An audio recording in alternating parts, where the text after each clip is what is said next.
আসসালামু আলাইকুম ওরহমতুল্লাহি ওবারাকাতু। বন্ধুরা, জানেন সবচেয়ে বড় আমল কোনটা? ওয়াক্ত মতো ওয়াক্ত হওয়ার সাথে সাথে সালাত আদায় করা। এটাই হলো আপনার নামাজের প্রথম শর্ত। এবং যার উজু খুবই সুন্দর, তার নামাজও অনেক সুন্দর হয়।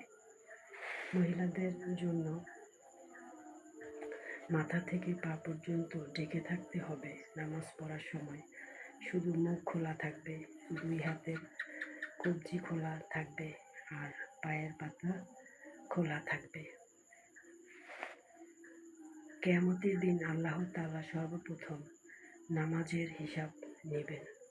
যার নামাজ ঠিকঠাক থাকবে, আল্লাহ তার সমস্ত পথকে সুগম করে দিবেন এবং সহজ করে দিবেন। দুনিয়া চিরকাল থাকার জায়গা না।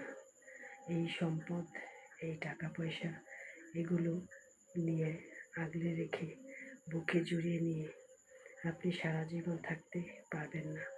কারণ আপনাকে কিন্তু দুনিয়া থেকে যেতেই হবে, সেটা আজকেই হোক অথবা যখন সময় হবে তখন যেতে হবে। এটা চিরন্তন সত্য এবং সবাইকে মেনে নিতে হবে।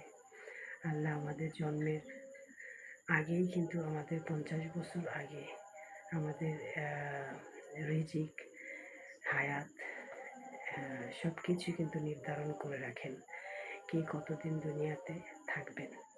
তো আমরা যদি আসলে এই দুনিয়ার লোভে না পড়ে, বিলাসিতায় না পড়ে, আমরা যদি একটু নামাজটাকে সুন্দর করি, ঠিকঠাক মতো নিজে থাকি, সুন্দর থাকি, পরিবারকেও সুন্দর রাখি, তাহলে আপনার